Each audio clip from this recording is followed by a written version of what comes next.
And there are some cliff dwellings over there. Oh, you see them over there, yeah. Yeah. I see. Over there. Today we are going to the cliffs of the Walnut Canyon, a quiet reminder of the people who once lived here between the sky, forest and desert. Welcome. We are here at the Walnut Canyon, and this is where the Sinigua people were also living. And as we will go down about 200 plus feet into the canyon, we're going to see about 20 plus 25 dwellings, see how the families lived, and all these stairs that we have to go down, we have to come back up.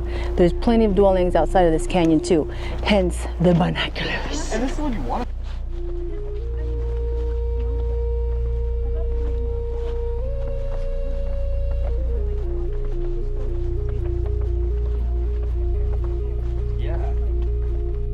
Okay, well it's about 200 feet straight down.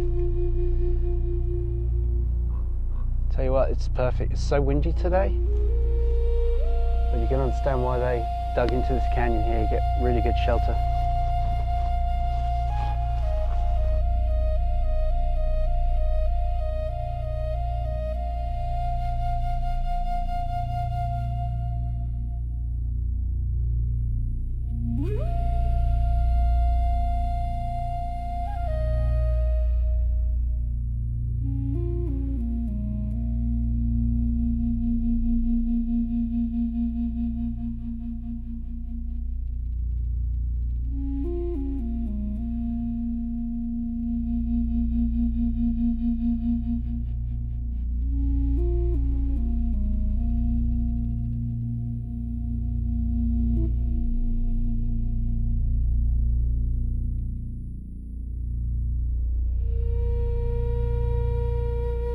So we've come down most of the stairs and we're heading to the dwellings now.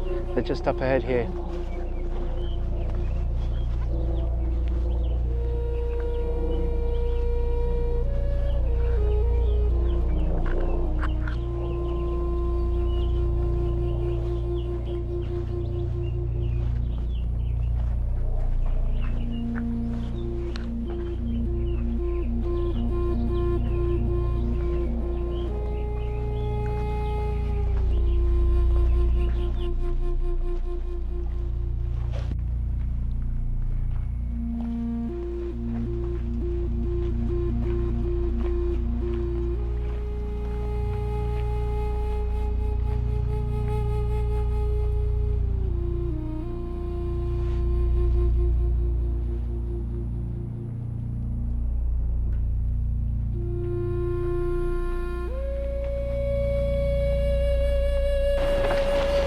You can really smell the pine up here. It's a windy day, and as the wind comes through these trees, it just permeates your nose. It's wonderful.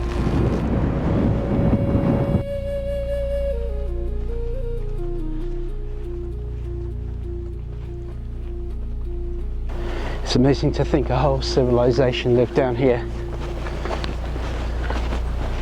all those hundreds of years ago.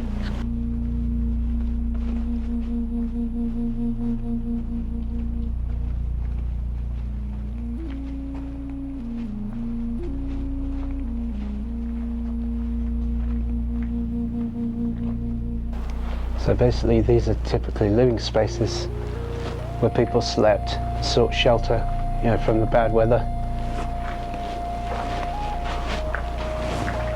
I think someone took a pee. Oh no. Folks, don't do that when you visit places like this.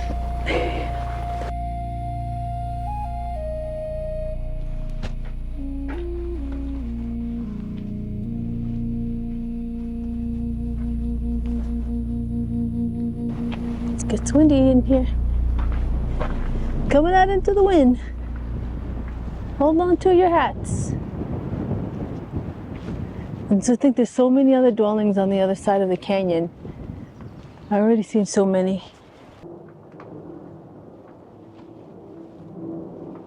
Can you get through that? I did yesterday at something that was just as small. Should I try now? I look like Dora the Explorer with my binocular.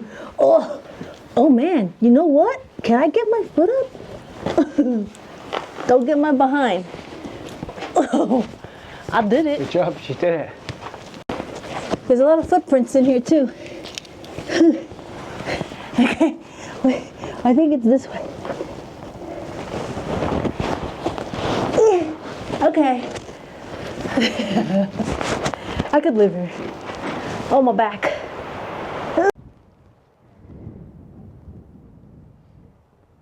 Here's an example of the things that they could eat up here on the side of the cliff. Wax currant. Apparently it was good cooked or fresh, made into cakes. And it also would aid stomachache. Yes, that's something I would need. And this is called the Rocky Mountain Juniper. It was used for rituals, ceremonies, medicines, firewood, food, cordage, matting and roof insulation. So this is basically what you'd insulate your roof with. Enough of that probably would do the trick.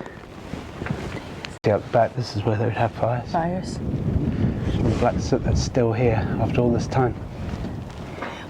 There's a tiny bit of rebuilding around the doorways, but mostly this, you can see there's original mortar. So most of these walls are as left. Snow White in the second. Original, even that doorway. And that piece of wood on the doorway too, is that I original? believe so. So that would be made out of probably the juniper trees? Yeah. They come around, I don't know when the last major stabilization was. It's been done a few times down the trailhead. I'm sure you have to keep doing it. Yeah, they come along. They have And do they just keep it as natural as possible, or do they put cement in there that's too? our take now. But in the 50s and 60s, there was work done here with cement, so you do occasionally see that.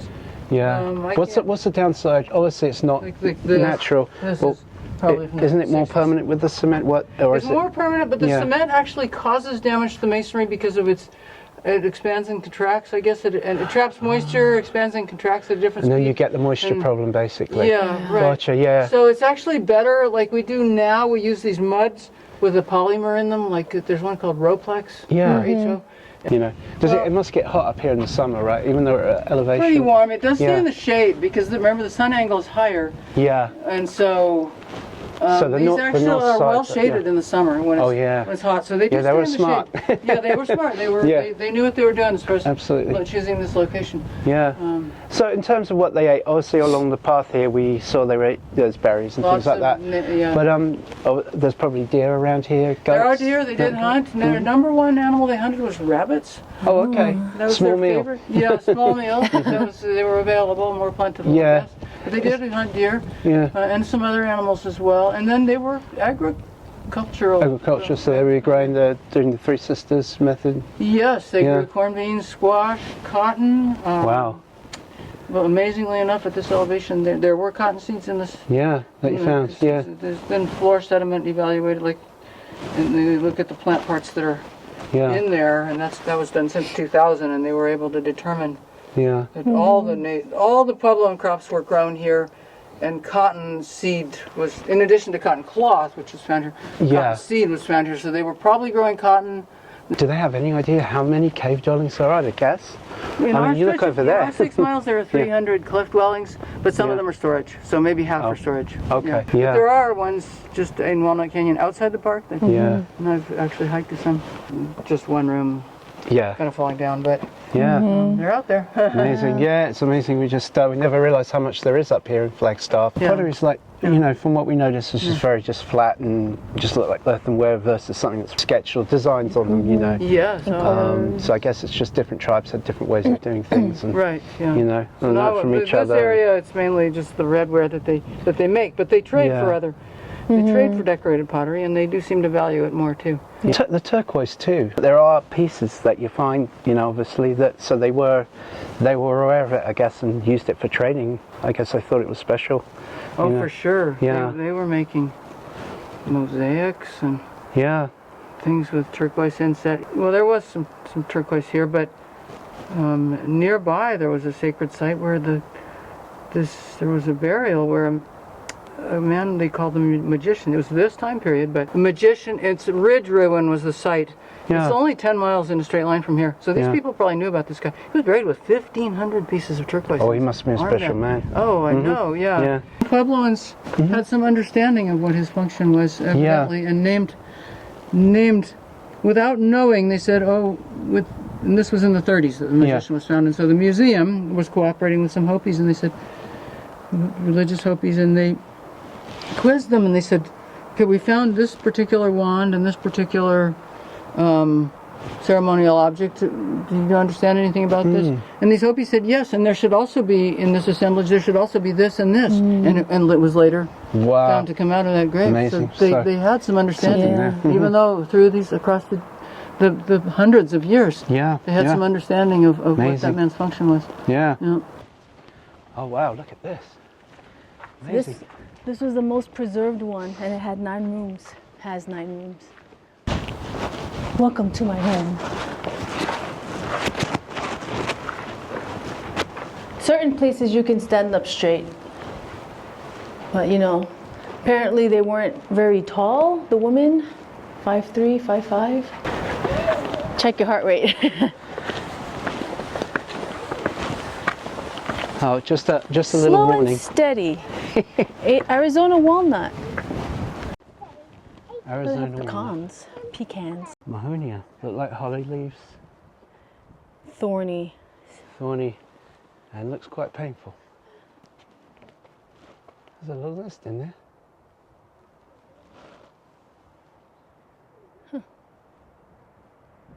Another example of the things they could eat are the pale wolfberry. I can't say I see any right now, but apparently they're red. Is it that one without nothing on it? Could be thorny. Yeah. Probably that. One thing we don't see a lot of are cactuses, and as you can see, this one had a fire. Maybe got struck by lightning. Here's a Mormon tea.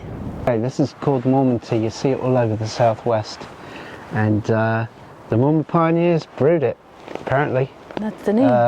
It stimulates the brain, increases your heart rate, and dilates your bronchial tubes. Okay. A little further down. Ready? Let's go. Yeah, going down before we make our way back up. I read online it was like 700 something stairs, but then in the visitor center it was like 191 stairs. I'm not sure. Managing expectations. So this might be, I think, coyote poop. Oh yes, there you go. Some coyote poop. Here comes the wind.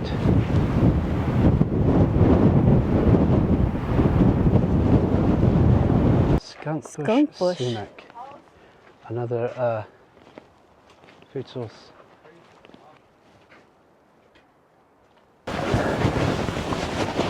Okay, here we go. Up we go. It's been a nice hike on the shady side of the canyon, but now we must ascend. Okay, here we go. What goes down must go up. Is that what they say? This stuff's called rock mat. And these guys, well, they turn white like bottle brushes. In the summertime, I think they're white. There's a lot of huff and puffing. We have to apologise. We're at elevation. We are not acclimatised yet.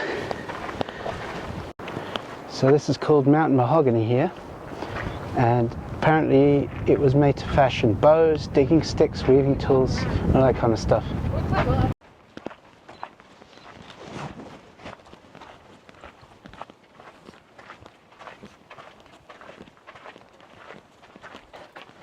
Narrow here with the, ooh! Okay, so that's the way back up to the visitor centre. That mess all the way up there. What's that, 700 steps or something like that? 100 or more than 200. Sure. I don't know. Alright, well there's only one way to find out.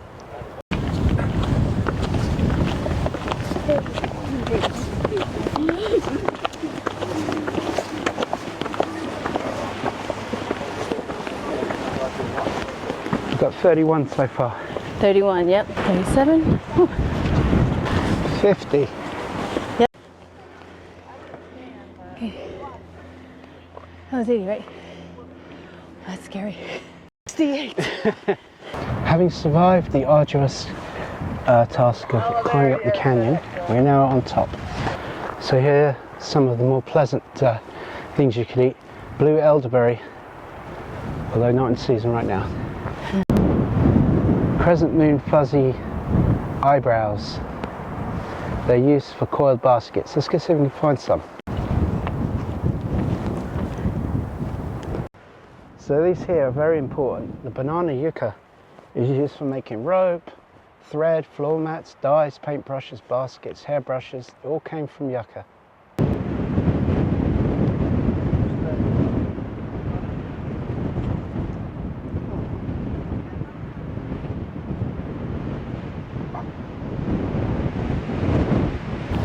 So we're walking up to another pueblo on top of the canyon here. It's a very nice walk, nice brown soil. This is one of my favorites, the Utah juniper. It gives us such a nice smell. You can eat the juniper. I know, I think but you they can make gin they from make it. jewelry. Now if I was in With the Utah beads. and I had access to a lot of juniper trees, I would definitely have my own gin. What would you call it? Dance gin, of course. Oh, boring.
Thank you.